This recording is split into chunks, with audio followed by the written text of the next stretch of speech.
আসসালামু আলাইকুম রহমতুল্লাহ। প্রিয় দর্শক, কেমন আছেন? আশা করি ভালো আছেন, কিন্তু ভালো নেই আমার সোনার বাংলাদেশ। প্রিয় দর্শক, আবারও দৌলতদিয়া ফেরিঘাটে যাত্রীবাহী বাস ডুবি। জেলা প্রতিনিধি রাজবাড়ীর প্রকাশ করেছে ঢাকা মেইল। প্রিয় দর্শক, রাজবাড়ীর দৌলতদিয়া ফেরিঘাটের 7 নম্বর পল্টন থেকে পদ্মা নদীতে বাস পড়ে যাওয়ার ঘটনা ঘটেছে। শুক্রবার 5 জুন সকাল 9:30টার দিকে এই ঘটনা ঘটে। তাৎক্ষণিকভাবে হতাহতের তথ্য জানা যায়নি।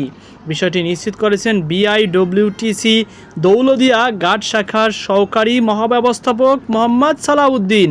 তিনি জানান, ফেরিঘাটের 7 নম্বর পল্টন থেকে এসবি পরিবহনের একটি বাস নদীতে পড়ে গেছে। এখন পর্যন্ত হতাহতের খবর পাওয়া যায়নি। বিস্তারিত পরে জানানো হবে। উল্লেখ্য, চলতি বছরের 25শে মার্চ দৌলতদিয়া ফেরিঘাটের 3 নম্বর পল্টন থেকে ঢাকাগামী সৌহার্দ্য পরিবহনের একটি যাত্রীবাহী বাস ফেরিতে ওঠার সময় নিয়ন্ত্রণ হারিয়ে নদীতে পড়ে যায়। সেই ঘটনায় মোট 26 জনের মৃত্যু হয়। প্রিয় দর্শক, আমরা কবে সতর্ক হব?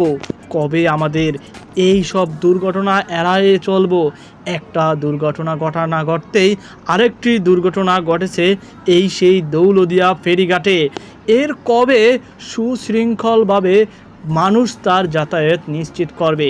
কবে তার জীবন এবং জানমালের রক্ষা পাবে? প্রিয় দর্শক, এটি বড় একটি সংশয় থেকেই যায় মানুষের জীবন। সকলে ভালো থাকুন, সুস্থ থাকুন, আর নিজের জানমালের অবশ্যই খেয়াল রাখুন। নিজের রক্ষা নিজেকেই করতে হবে।